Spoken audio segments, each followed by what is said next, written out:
सत्य वचन, अमर वचन, जीवित वचन, दिव्य वचन, सत्य वचन, अमर वचन, जीवित वचन। साई दा बामा बनी दा बामा बगरे जनी रे जनी रे जनी रे जनी रे सा। दिव्य वचन, सत्य वचन, अमर वचन, जीवित वचन, दिव्य वचन, दिव्य वचन।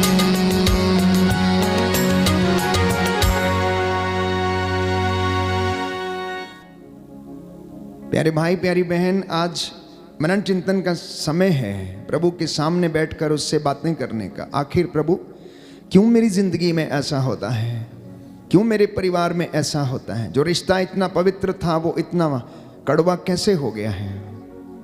किस में कमी है? मुझ में कमी है या फिर मेरे साथी में कमी है? मुझ में कमी है या मेरे बच्चों में कमी है? किस में कमी है? प्रभु कुछ तो बता। मुझे अपने वचन सुना जिससे कि मैं तेरे वचनों के ज्ञान के द्वारा इन तमाम दुखों से बाहर निकल आऊं। इंसान अपनी जिंदगी में इतना दुख महसूस करता है, घायल सा अपने आप को महसूस करता है, और आप सभी लोगों के सवाल हैं कि आखिर मेरे साथ ऐसा क्यों? Why why why only to me? मेरी जिंदगी में ऐसा क्यों होता है? मैं क्यों कर्ज में रहता हूं? क्यों आए दिन मेरे घर में परेशानी रहती है? तमाम सवाल इंसान के मन में सुबह से लेकर शाम तक दौड़ते रहते हैं। और प्रभु का वचन हमें बताता है, यशायाह नबी का ग्रंथ अध्याय 55 पद संख्या 8 से 9 में हम पढ़ते हैं कि तुम लोगों के विचार मेरे विचार नहीं हैं। तुम लोगों के विचार मेरे विचार नहीं हैं, और तुम्हारे मार्ग मेरे मार्ग नहीं हैं। तुम्हारे मार्ग मेरे मार्ग नहीं हैं। जिस तरह आकाश पृथ्वी के ऊपर बहुत ऊंचा है, उसी तरह मेरे मार्ग तुम्हारे मार्गों से और मेरे विचार तुम्हारे विचारों से ऊंचे हैं। जिस तरह पानी और बर्फ आकाश से उतरकर भूमि सींचे बिना उसे उपजाऊ बनाए और हरियाली से ढके बिना वहां नहीं लौटते, जिससे कि भूमि बीज बोने वाले को बीज और खाने वाले को अनाज दे सके, उसी तरह मेरी वाणी मेरे मुख से निकलकर व्यर्थ ही मेरे पास नहीं लौटती है। Hallelujah, hallelujah, hallelujah, hallelujah. हे प्रभु, हे प्रभु, अपने वचन के द्वारा अपने वचन के द्वारा मुझे आशीष दीजिए, मुझे आशीष चंगाई दीजिए, प्रदान कीजिए। चंगाई प्रदान हालेलुया, हालेलुया, हालेलुया, हालेलुया। तो हमारे हर सवाल का जवाब ये है कि हम जो सोचते हैं वैसा परमेश्वर नहीं सोचता। हम जिस रास्ते पर चलते हैं वो उस रास्ते पर नहीं चलता है। वो चाहता है कि हम उसकी धार्मिकता की खोज करें, परंतु हम तो अपनी जिंदगी में सांसारिक माया, मोह, लोभ, लालच की खोज करते और उसमें फंसे रहते हैं। हम धन की खोज में लगे रहते हैं। साधारण जिंदगी में एक व्यक्ति बड़ा आदमी बनने की कोशिश में रहता है, पैसा जमा करने की कोशिश में रहता है, वो तमाम धन एकत्र करता है, लेकिन कभी कभी वो अपनी जिंदगी में उसका लाभ नहीं उठा पाता है। हृदयघात के कारण उसकी मौत हो जाती है। तो हमारी जिंदगी में उचित क्या है? हमारी जिंदगी में सर्वप्रथम पहली बात यह है कि ईश्वर की धार्मिकता की खोज करना, उसके राज्य की खोज करना। क्योंकि बाइबल हमें बताती है प्यारे भाइयों और बहनों, यशायाह नबी का ग्रंथ अध्याय 53 पद संख्या 6 में हम पढ़ते हैं, बाइबल इस प्रकार से प्रभु कहता है, अध्याय 53 पद संख्या 6 यशायाह नबी का ग्रंथ, हमारे पापों के कारण वह छेदित किया गया, हमारे कुकर्मों के कारण वह कुचल दिया गया, जो दंड वह भोगता था उसके द्वारा हमें शांति मिली है, और उसके घावों के द्वारा हम भले चंगे हो गए हैं। हम सभी लोग भेड़ों की तरह अपनी अपनी राह पकड़कर भटक गए। जी हाँ प्यारे भाई और बहनों, जब कोई व्यक्ति भटक जाता है तो वो चोट खाता है, वो शत्रु के हवाले हो जाता है और शत्रु उसे घायल कर देता है। इसलिए बाइबल कहती है कि वो प्रभु हमें बचाने के लिए आता है, वो प्रभु अपने प्राण देकर हमारी रक्षा करता। इसलिए विश्वासी को ईश्वर के पास लौटने की आवश्यकता है, उसे ढूंढने की आवश्यकता है। यदि हम परमेश्वर की ओर एक कदम बढ़ाते हैं तो वो हमारी ओर 2 कदम बढ़ाता है। यदि हम उसकी उंगली पकड़ते तो वो हमें अपना हाथ देता है, क्योंकि उसका हाथ बचाने में समर्थ है। इसलिए आज जब हम प्रभु के सामने नतमस्तक हैं तो हम अपने पारिवारिक रिश्तों के विषय में मनन चिंतन करें। प्रभु कहता है कि मैं जहां हूं वहां पर प्रेम, शांति, आनंद, सहनशीलता हमेशा बना रहेगा, लेकिन जहां पर वो नहीं है वहां पर हर प्रकार की बुराई पनपेगी। इसलिए ईश्वर जो हमारे परिवारों का आधार है, इसलिए जो हमारे परिवारों का जो जोड़ने वाली जो बात है, जो माध्यम है, वो स्वयं परमेश्वर है, जो परिवारों को एकजुट रखता है प्रार्थना के माध्यम से, वचन के माध्यम से, एक दूसरे को क्षमा करने के माध्यम से। उसके पास आज लौटना और एक दूसरे को क्षमा करके प्रभु की आशीष को खोजना। प्यारे भाइयों और बहनों, चूंकि हम वचन सुनते नहीं और आज्ञाओं का पालन नहीं करते, इसलिए प्रभु का वचन यशायाह नबी के ग्रंथ अध्याय 48 में हमें याद दिलाता है कि यदि तुमने मेरी आज्ञाओं का पालन किया होता तो तुम्हारी सुख शांति नदी की तरह बहती। Hallelujah, hallelujah. प्रभु का वचन कहता है, प्रभु का वचन कहता है, यशायाह नबी का ग्रंथ यशायाह नबी का ग्रंथ अध्याय 48 अध्याय 48 पद संख्या 18, पर संख्या 18, यदि तुमने मेरी आज्ञाओं का पालन किया होता मेरी आज्ञाओं का पालन तो किया तुम्हारी होता, सुख शांति तो तुम्हारी सुख शांति नदी की तरह उमड़ती रहती, नदी की तरह उमड़ती रहती, और तुम्हारी धार्मिकता और तुम्हारी धार्मिकता समुद्र की लहरों की तरह। समुद्र की लहरों की तरह। Hallelujah, hallelujah, hallelujah, hallelujah, hallelujah. Hallelujah. प्रभु कहता है, प्रभु कहता है, मेरी बात सुनो, मेरी बात सुनो, मैं वही हूँ, मैं वही हूँ, प्रथम और अंतिम मैं हूँ। प्रथम और अंतिम मेरे मैं हूँ। हाथ ने पृथ्वी की स्थापना की, मेरी हाथ में पृथ्वी की स्थापना मेरे की। दाहिने हाथ ने आकाश फैलाया, मेरे दाहिने हाथ ने आकाश फैलाया, मेरे बुलाने पर वे प्रस्तुत हो जाते हैं। मेरे बुलाने पर वह प्रस्तुत हो जाते हैं। Hallelujah, hallelujah, hallelujah, hallelujah, hallelujah. Hallelujah. कितनी सुंदर बात है। कहता है मेरे हाथ ने आकाश की स्थापना की, पृथ्वी की स्थापना की। मैं बुलाता हूं तो वो हाजिर हो जाते हैं। लेकिन जरा सोचिए कि ईश्वर के हाथों ने मनुष्य को बनाया। क्या ईश्वर जब बुलाता है तो मनुष्य उसके पास आता है? क्या वो उसके सामने प्रस्तुत होता है? नहीं प्यारे भाइयों और बहनों, मनुष्य उसके सामने अपने स्वार्थ के लिए आता है, इसलिए उसकी प्रार्थनाएं सुनी नहीं जाती। तो ईश्वर के साथ रहने के लिए हमें उसे प्यार करने की आवश्यकता, निस्वार्थ प्रेम करने की आवश्यकता है। बाइबल कहती है तुम अपने स्वार्थ के लिए प्रार्थना करते हो, इसलिए तुम्हारी प्रार्थनाओं का उत्तर तुम्हें मिलता नहीं है। और परमेश्वर यह कहता है कि यदि तुमने मेरी आज्ञाओं का पालन किया होता तो तुम्हारी सुख शांति नदी की तरह उमड़ती रहती। अब शांति नहीं होने का कारण यह है कि हमारे घर में ईश्वर के प्रति आदर सम्मान नहीं, ईश्वर को प्रथम स्थान परिवार में नहीं, ईश्वर पर ईमान नहीं, ईश्वर के वचन पर भरोसा नहीं, उसके चिन्ह चमत्कारों पर हमें विश्वास नहीं।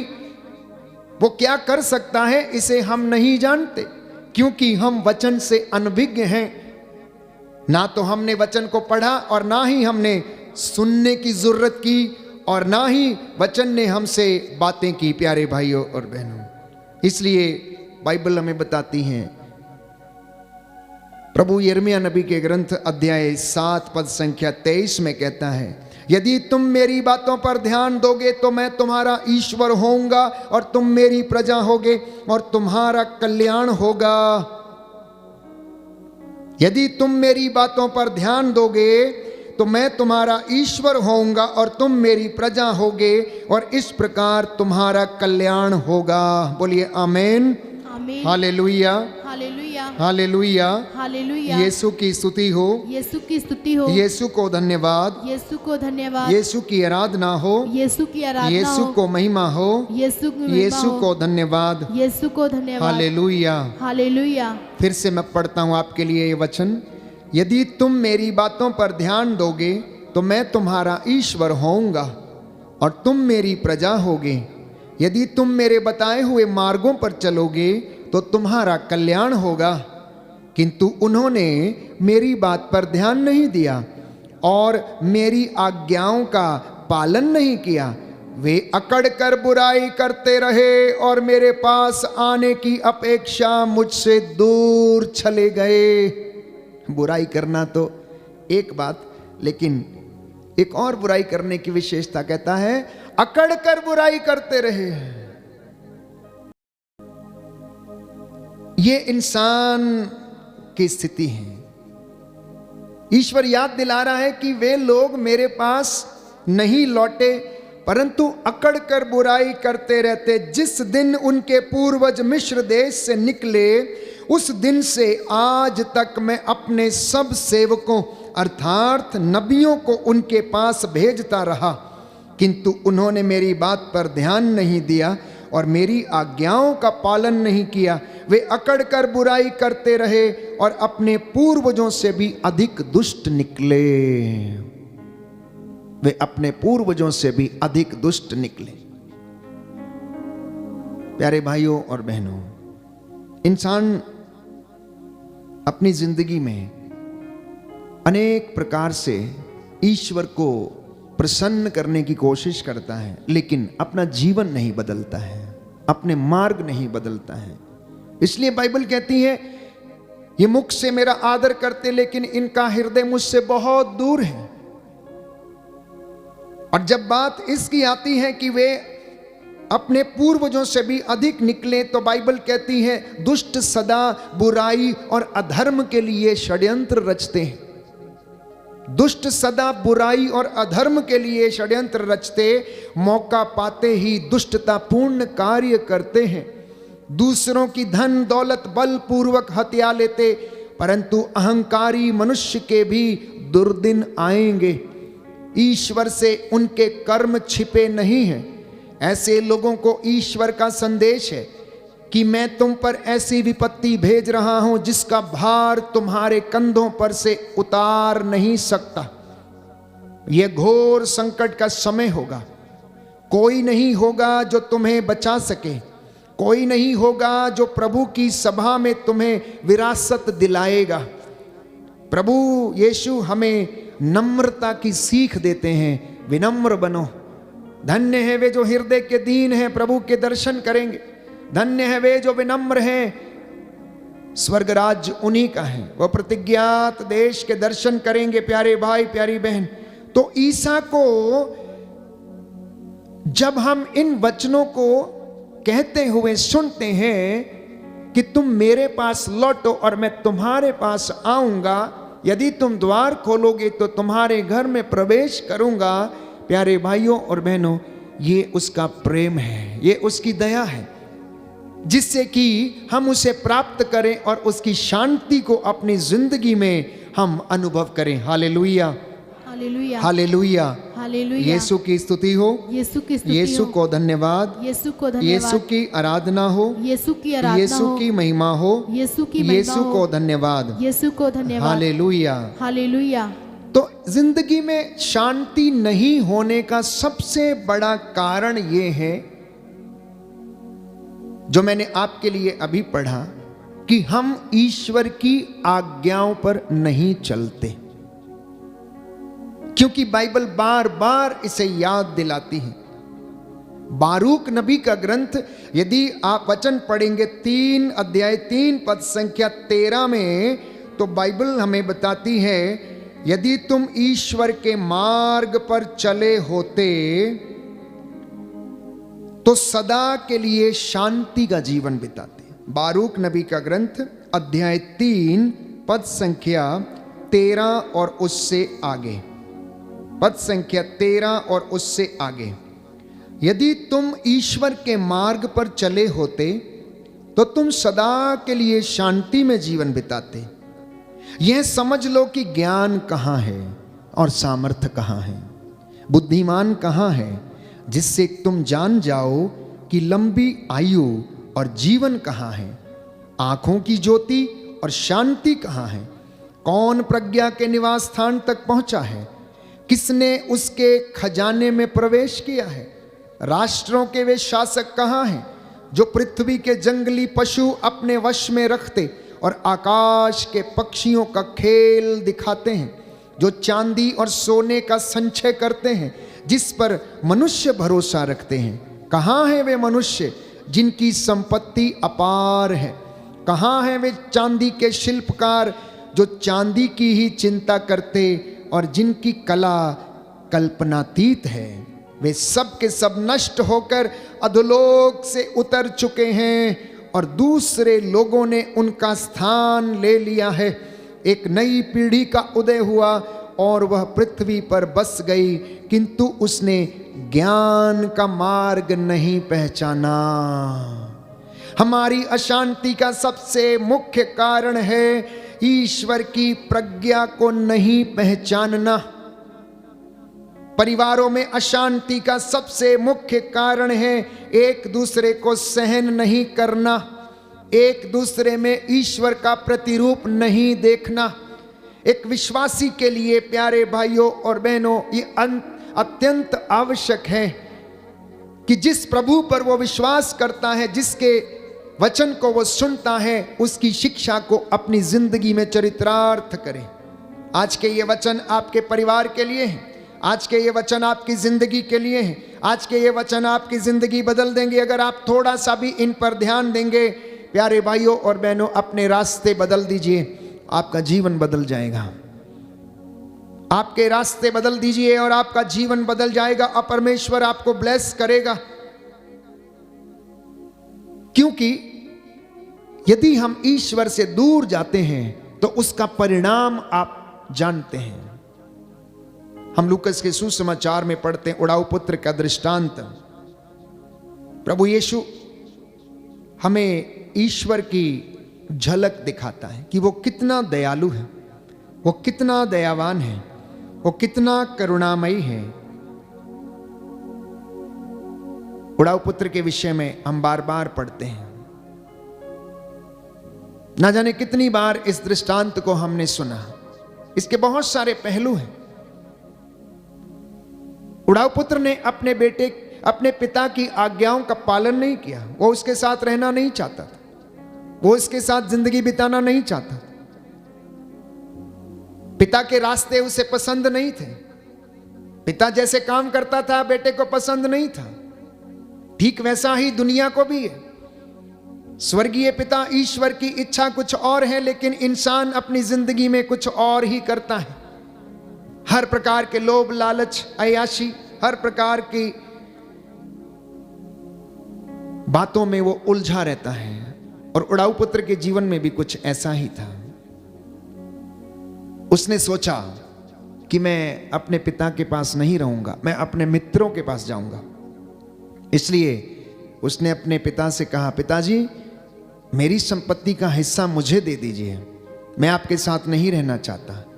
मुझे आपके तौर तरीके पसंद नहीं है, मुझे आपके जीवन की जो बातें हैं मुझे अच्छी नहीं लगती हैं। और वो अपने मित्रों के साथ रहने लगता है। अपने पिता से अपनी संपत्ति का हिस्सा लेकर वो चला जाता है। उनके साथ खाता पीता, जितने दिन पैसा था उतने दिन उसने खूब मौज मस्ती किया, हर प्रकार का आनंद उसने लिया। महखानों में गया और वो शांति खोजने लगा, लेकिन उसके मित्र उसे शांति नहीं दे पाए। प्यारे भाई प्यारी बहन, शांति हमारे स्वयं के अंदर है। हमें इसे यहां पर खोजना है। मित्र आपको शांति नहीं दे सकते, क्योंकि मनुष्य स्वभाव से स्वार्थी है, उसके अंदर थोड़ा सा स्वार्थ निहित है। बहुत लोग कोशिश करते हैं लेकिन हो नहीं पाता है, किसी न किसी कारणवश। प्यारे भाइयों और बहनों, वो आपको छोड़कर चले जाते हैं। उड़ाऊ पुत्र के साथ भी ऐसा ही हुआ। जब तक उसके पास पैसा था तो वो उसे शायद पूछते थे तू कैसा है, लेकिन जब पैसा खत्म हो गया तो सब उसे छोड़कर चले गए। अब वो अकेला रह गया, भटकने लगा है प्यारे भाइयों और बहनों। और उसे एक ऐसी जगह काम मिला जहां पर उसे जानवरों को चराना पड़ा और जानवरों के खाने को उसे खाना पड़ा, उन फलियों को वो खाना पड़ा जो फलियां वो जानवर खाते थे। गंदी जगह में वो रहता था, उसकी जिंदगी इतनी बदतर हो चुकी थी। कई बार नौजवान युवक युवतियां और दंपतियों का जीवन भी ऐसा ही है। जब वो अपने घर से दूर चले जाते हैं, वो सोचते हैं कि वो बड़े आनंद में, लेकिन ऐसा है नहीं, होता नहीं है। और तब उसे याद आता है कि मेरे पिता के घर में तो सैकड़ों लोग भरपेट भोजन करते हैं, और लेकिन मैं यहाँ पर पड़ा हुआ नहीं, मेरी जगह यहाँ नहीं है। मैं उठूंगा और मैं जाऊंगा अपने पिता के पास जाऊंगा और कहूंगा पिताजी मुझे अपने नौकरों में से एक रख लीजिए, मैं आपका बेटा कहलाने के योग्य नहीं हूं, क्योंकि मैंने आपके विरुद्ध पाप किया है, मैंने स्वर्ग के विरुद्ध पाप किया है, मैंने ईश्वर के विरुद्ध पाप किया है। अब आप मुझे अपने नौकरों में से एक रख लीजिए। और वो उठता है, वो जाता है।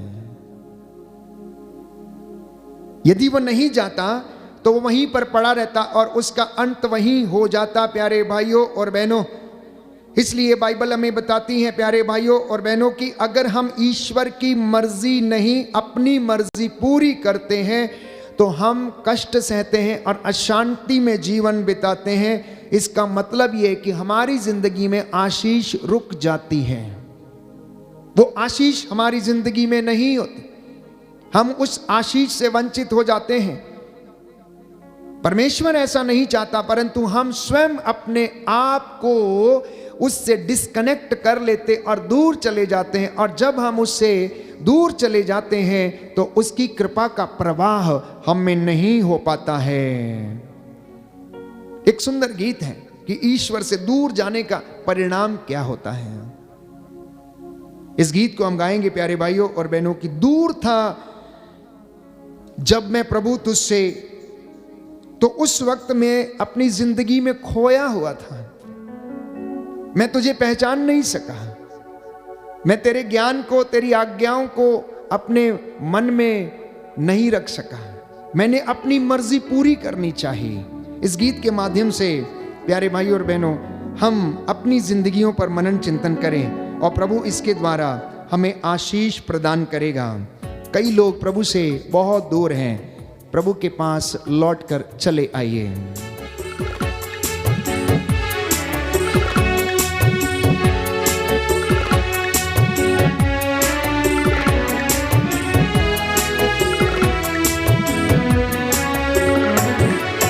दूर था प्रभु में, पास हूँ अभी मैं। दूर था प्रभु में, पास हूँ अभी मैं।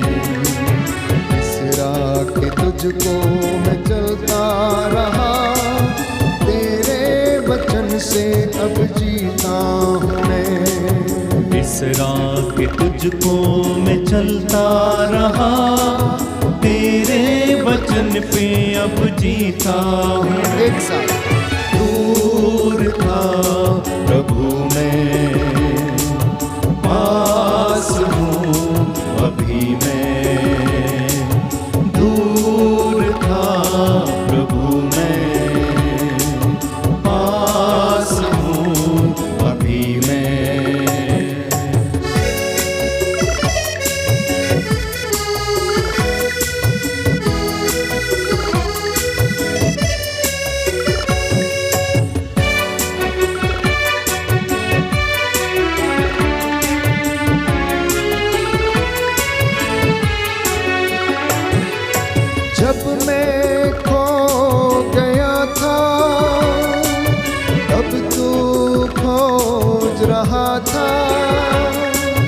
जब मैं खो गया था तब तू खोज रहा था। जब मैं खो गया था अब तू खोज रहा था। जब मैं खो गया था तब तू खोज रहा था। मेरे लिए सिर्फ मेरे लिए प्रभु तू खोज रहा था। मेरे लिए सिर्फ मेरे लिए प्रभु तू खोज रहा था। दूर था प्रभु मैं पास हूँ अभी मैं। दूर था प्रभु मैं पास हूँ अभी मैं।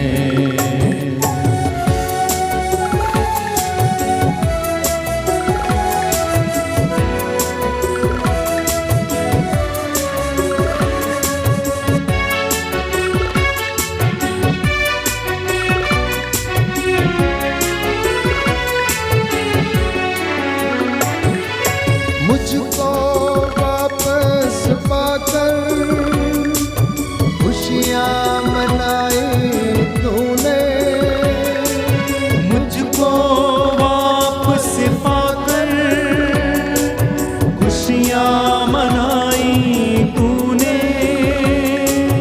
मुझको वापस पाकर खुशियाँ मनाई तूने। मुझको वापस पाकर खुशियाँ मनाई तूने। क्योंकि मुझसे प्यार करता परम प्रिय मैं हूँ तेरा प्रभु। क्योंकि मुझे प्यार करता है तो परम प्रिय मैं हूँ तेरा प्रभु। दूर था प्रभु मैं पास हूँ अभी मैं। दूर था प्रभु मैं पास हूँ अभी मैं। बिसरा के मन में चलता रहा तेरे वचन पे अब जीता हूँ मैं। बिसरा के तुझको मैं चलता रहा तेरे वचन पे अब जीता हूँ मैं। दूर था प्रभु मैं पास हूँ अभी मैं। दूर था प्रभु मैं पास हूँ अभी मैं। जी हाँ प्यारे भाई प्यारी बहन, जब हम दूर चले जाते हैं तो वो हमें ढूंढने के लिए आता है। जब हमारी जिंदगी में अशांति रहती है तो वो हमें शांति देने का प्रयास करता है।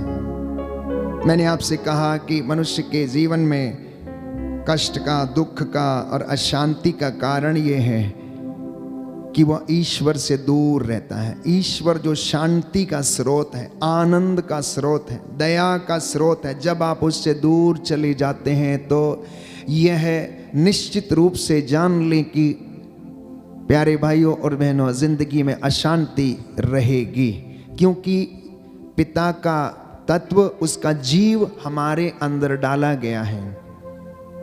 और प्रभु ये कहता है, मुझसे दूर रहकर तुम कुछ नहीं कर सकते। तुम मुझसे दूर रहकर कुछ भी नहीं कर सकते। यदि तुम मुझ में रहो और सदा तुम मुझ में बने रहो तो प्यारे भाइयों और बहनों, आनंद और शांति आप प्राप्त करेंगे। एक और कारण बाइबल हमें बताती नबी हगाई के ग्रंथ अध्याय 1 पद संख्या 4 में कि अशांति का मुख्य कारण और क्या है।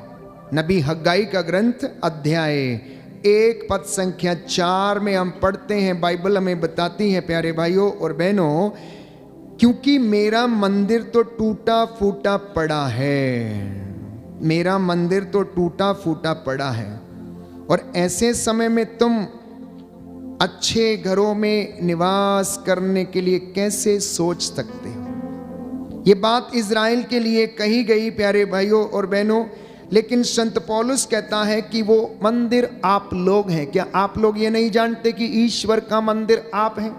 कुरिन्थियों का पहला पत्र अध्याय 6 पद संख्या 19, क्या आप नहीं जानते कि आप लोग ईश्वर का मंदिर हैं? यदि कोई इसे नष्ट करेगा तो मैं उन्हें नष्ट कर दूंगा। तो ईश्वर के मंदिर को पवित्र रखना, इस आत्मा को ईश्वर के साथ जोड़ना ताकि वो वहां से आनंद प्राप्त करे। कुरिन्थियों का पहला पत्र अध्याय 3 पद संख्या 16, क्या आप नहीं जानते कि तुम्हारा शरीर ईश्वर का मंदिर है? आप ईश्वर के मंदिर हैं प्यारे भाइयों और बहनों। आपका घर ईश्वर का निवास स्थान बना रहना चाहिए। यदि आपके घर में ईश्वर का नाम सिमरता है, यदि उसके नाम का जप आपके घर में होता है, यदि आप संध्या समय प्रातः काल उठकर वचन पढ़ते सुनते हैं, उसकी आराधना करते स्तुति गाते, सकारात्मक ऊर्जा आपके घर में रहेगी। यदि उसके गीत भजन और स्तुति आपके परिवार में चलती रहती हैं तो आपको वो आनंद प्रदान करेगी और नकारात्मक ऊर्जा आपसे दूर रहेगी, क्योंकि परमेश्वर प्यारे भाइयों और बहनों सत्य का परमेश्वर है, सत्य प्रतिज्ञ ईश्वर है। वो कभी नहीं चाहता कि उसके बच्चे कष्ट में रहें, दुख में रहें, परेशानी में रहें, चिंता में रहें।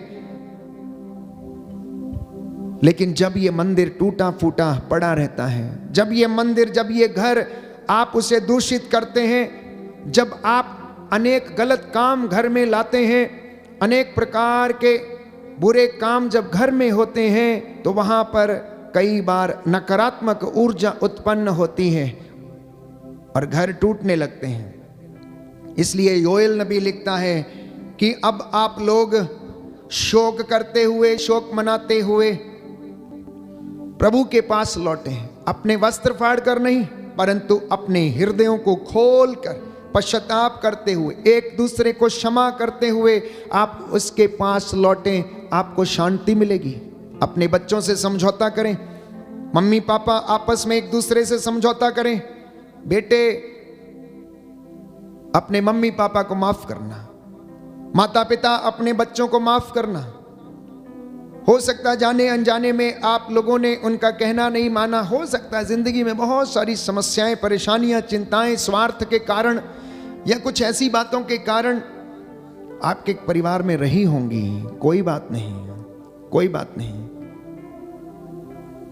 ईश्वर चाहता है कि आप क्षमा करें, ईश्वर चाहता है कि आप एक दूसरे से प्रेम करें, ईश्वर चाहता है कि आप एक दूसरे को सहन करें, ईश्वर चाहता है कि आप एक दूसरे के लिए अपना जीवन समर्पित करें। वो कहता है दंड देना तेरा अधिकार नहीं है, प्रतिशोध लेना तेरा अधिकार नहीं है, गुस्सा करना तेरा काम नहीं है, मैं प्रतिशोध लूंगा। यदि तू मेरी आज्ञाओं को मानेगा, मेरे रास्तों पर चलेगा, मुझसे प्रेम करेगा, तो मैं तेरे शत्रुओं का शत्रु बन जाऊंगा, तेरे विरोधियों का विरोधी बन जाऊंगा। कहता है वो एक रास्ते से आएंगे लेकिन 7 मार्गों से भागेंगे। हमारा परमेश्वर ऐसा परमेश्वर है, हम उसे समझ नहीं पाते हैं, अनुभव नहीं कर पाते हैं प्यारे भाई और बहनों, इसलिए हम उस पे विश्वास करने में असमर्थ हैं। बाइबल उसके विषय में तमाम बातें हमें समझाती हैं। वो परमेश्वर जिसने इस धरती के ऊपर जल प्रलय लाया और जितने भी दुष्ट जन थे उनको समाप्त कर डाला। उत्पत्ति ग्रंथ अध्याय 7 पद संख्या 17 से हम 24 में पढ़ते हैं। 150 दिन तक पानी पृथ्वी के ऊपर फैला रहा। बाबुल की मीनार जब बना रहे थे वे लोग, वो आसमान पर चढ़ना चाहते थे, वो ईश्वर तक पहुंचना चाहते थे। उसने उनकी भाषा में उलझन पैदा कर दी, उत्पत्ति ग्रंथ अध्याय 19 पद संख्या 11 में हम पढ़ते हैं कि सोदोमियों को प्रभु ने अंधा बना दिया। हमारा ईश्वर, प्यारे भाइयों और बहनों, जब आप उसे प्रेम करते हैं तो आपके शत्रुओं का शत्रु बन जाएगा। और बाइबल कहती है उत्पत्ति ग्रंथ अध्याय 19 पद संख्या 11 में कि परमेश्वर ने सोदोमियों को अंधा बना दिया, सोदोम और गोमोरा का विनाश कर दिया। लोत की पत्नी नमक का खंबा बन गई और प्रभु ने लोत की रक्षा की। ईश्वर ने गधी के मुंह में भी वाणी डाल दी। बाइबल कहती गणना ग्रंथ अध्याय 22 पद संख्या 21 से लेकर 33 में यदि आप पढ़ेंगे, ये इब्राहिम, इसहाक और याकूब का परमेश्वर है जिस पर हम ईमान लाते हैं, जिस पर हम विश्वास करते हैं। आप विश्वास करेंगे तो ईश्वर की महिमा देखेंगे।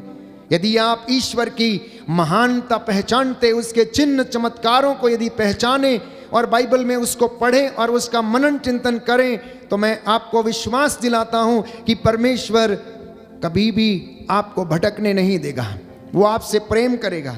आगे वचन में हम पढ़ते हैं निर्गमन ग्रंथ अध्याय 4 पद संख्या 3 से 4 में कि मूसा के डंडे को प्रभु ने सांप बना दिया। मूसा से कहा तेरे हाथ में क्या डंडा? उसने कहा नीचे फेंक, और जैसे ही नीचे फेंका वो सांप बन गया। और उससे कहा अब इसे उठा ले, तो उसने उठाया, वह फिर से डंडा बन गया। हारून का डंडा सांप बन गया। बाइबल कहती है निर्गमन ग्रंथ अध्याय 7 पद संख्या 9 से 12 में प्रभु ने नदी का पानी खून में बदल दिया।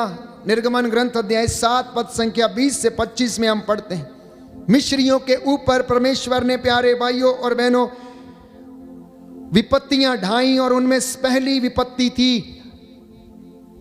नदी का पानी खून में बदलना। दूसरी विपत्ति थी पूरी धरती के ऊपर मेंढक। तीसरी विपत्ति थी मच्छर। चौथी विपत्ति थी डांस। पांचवी विपत्ति थी मवेशियों की महामारी। छठवीं विपत्ति थी फोड़े। सातवीं विपत्ति थी ओलावृष्टि। आठवीं विपत्ति थी टिड्डियां। और 9वीं विपत्ति थी अंधकार। प्यारे भाइयों और बहनों, लेकिन फिर भी मैं और आप समझते नहीं हैं कि परमेश्वर कितना बड़ा है और क्या हमारी जिंदगियों में कर सकता है। यदि आप इन बातों पर विश्वास करें तो आप कभी भी उसको छोड़कर नहीं जाएंगे, आप उससे प्रेम करेंगे, क्योंकि हम उसके विषय में नहीं जानते कि वो क्या कर सकता और उसने क्या किया। उसने किस तरह से इजराइलियों को मिस्रियों की गुलामी से छुड़ाया। वो कितना महान परमेश्वर है, वो कितने बड़े काम कर सकता है। उसने इस धरती को बनाया, सृष्टि को सजाया। सृष्टि की एक एक सृजित की गई वस्तु अपने आप में परफेक्ट है।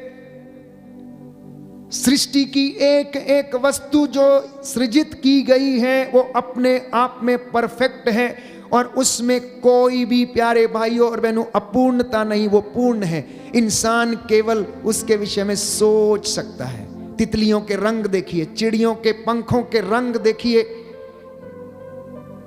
जब हम इन बातों को सोचते, सुनते, समझने की कोशिश करते हैं तो हमें लगता है कोई ना कोई चित्रकार तो बैठा है जिसने इतने सुंदर हॉराइजन्स और पर्वत, नदियां, पहाड़, झरने बनाए हैं। आखिर इसके पीछे कोई तो है। और बाइबल कहती है वो यहोवा परमेश्वर है, वो प्रभु ईश्वर जो हमें प्रेम करता है, जिसने मुझे और आपको बनाया है। उसके चिन्ह और चमत्कारों से बाइबल भरी हुई है। मैंने कुछ आपके सामने रखे, कुछ एक और आपको बताना चाहता हूं। बादल के खंबे के रूप में इजराइलियों के सामने वो प्रकट हुआ। अग्नि के स्तंभ के रूप में इजराइलियों के सामने वो प्रकट हुआ और चलता रहा। सूखे कदमों उसने इजराइलियों को लाल सागर पार करा दिया। आकाश से उसने मन्ना गिराया और उन्हें तृप्त किया। चट्टान से उसने पानी निकाल दिया। अमालेकियों को उसने हरा दिया। अगर आप निर्गमन ग्रंथ अध्याय 13 से लेकर 17 तक पढ़ेंगे तो ये सारे चमत्कार वहां पर आपको मिलेंगे। अध्याय 17 पद संख्या 9 से 13 में आप पढ़ेंगे कि अमालेकियों को उसने हराया और मूसा हाथ उठाए रखता तो इजराइली जीतते जाते थे। हारून प्रायश्चित बलि चढ़ा रहा था। बाइबल कहती है और अद्भुत अग्नि निकली। लेवी के ग्रंथ अध्याय 9 पद संख्या 22 से 24। जब हारून बलि चढ़ा रहा था तो उस समय एक अद्भुत अग्नि निकली। ये परमेश्वर ने अपने आप को प्रकट किया। प्रभु की अग्नि प्रकट हुई और शिविर का एक कोना जल गया। जिस तंबू में वे लोग रहते थे, जहां पर मंजूषा रखी हुई थी, जिस पर आकर परमेश्वर ठहरता था, जिसमें आकर निवास करता था, बाइबल कहती है कि वहां पर प्रभु का प्रकाश वहां पर अग्नि के रूप में आया और तंबू का एक कोना उसने जला दिया। ये इसलिए ताकि वो अपनी महिमा को दिखा सके और प्रकट कर सके। मिरियम के ऊपर कोढ़ की बीमारी उसने भेज दी। गणना ग्रंथ अध्याय 12 में पढ़ते। कादेश की चट्टान से प्रभु ने पानी निकाला। गणना ग्रंथ अध्याय 20 पद संख्या 8 से 11। यर्दन का पानी 2 भागों में बंट गया। योशुआ नबी का ग्रंथ अध्याय 3 पद संख्या 14 से 17। परमेश्वर यरीको की दीवार को गिरा सकता है, तो आपकी जिंदगी में दुख कितना भी बड़ा क्यों ना हो, वो उसे क्यों नहीं गिरा सकता? अवश्य गिराएगा। उसके लिए आपको उससे प्रेम करने की आवश्यकता, उसकी आज्ञाओं पर चलने की आवश्यकता है, अपनी शांति उसमें खोजने की आवश्यकता है, अपना ईमान इस वचन पर लाने की आवश्यकता है। ये वचन आपकी जिंदगी का दीपक बने, आपके मार्गों का दीपक बने। प्यारे भाइयों और बहनों, चूंकि ऐसा नहीं है इसलिए आप अशांत रहते हैं। चूंकि आप उससे दूर हैं इसलिए आपके जीवन में कष्ट है, दुख है, परेशानी है। नौजवान युवक और युवतियां अपने टैलेंट पर भरोसा करते हैं, इसलिए वो असफल रहते हैं। अगर सफल होते भी हैं, पैसा कमा भी लेते हैं, तो जिंदगी में कुछ बहुत ज़्यादा बड़ा काम नहीं होता। क्यों? क्योंकि शांति नहीं रहती है, दंपतियों में प्रेम नहीं रहता है। आज के नौजवान युवक और युवतियां आप देखें, शादी करते हैं, 1-2 साल के भीतर टूटने को शादी तैयार होती है। क्यों? क्योंकि वहां प्रेम का पौधा पनपा नहीं, विश्वास का बीज अंकुरित नहीं हुआ। केवल 2 शरीर मिले थे, मन नहीं मिला, हृदय नहीं मिला, विचार नहीं मिले, बस एक दूसरे के शरीर का भोग किया और वहां पर स्वार्थ छिपा, इसलिए रिश्ता टूट जाता है। अगर प्रभु की इच्छा पर बाइबल कहते चले होते, उसकी आज्ञाओं का पालन किया होता, तो तुम्हारी शांति नदी की तरह उमड़ती, तुम्हारी सुख शांति नदी की तरह बहती रहती।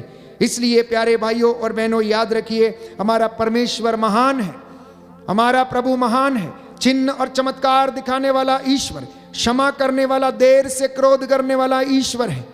वो जिसे चाहता है उठाता, जिसे नहीं चाहता अधोलोक से भी बाइबल कहती नीचे गिरा देता है। उसके चिन्ह चमत्कार महान है। इसलिए हमें प्रभु से जुड़ने की आवश्यकता है। जो गीत हमने गाया, दूर था प्रभु जब मैं, परंतु अब मैं तेरे पास आ गया हूं। मैं तुझे बिसरा के चलता रहा, अर्थात मैं ठोकरे मारकर तुझे जाता रहा, लेकिन मैंने अपनी जिंदगी में सुकून नहीं पाया, शांति नहीं पाया। आइए हम प्रार्थना करेंगे कि प्रभु ये चिन्ह और चमत्कार मेरी जिंदगी में भी प्रकट कर। मैं तेरी हुजूरी में आया हूँ। आप में से बहुत सारे माता पिता हो सकता है कष्ट में होंगे, बीमारी में होंगे, लाइलाज बीमारियों से पीड़ित हैं। शुगर की बीमारी, किडनियों के रोग की बीमारी, कैंसर की बीमारी, लीवर के इन्फेक्शन, किडनियों के इन्फेक्शन, हो सकता है कुछ बीमारियां ऐसी हैं, बवासीर, अस्थमा जैसी बीमारियां जो लगता है कभी ठीक नहीं होंगी। प्यारे भाइयों और बहनों, समर्पित करना अपने आप को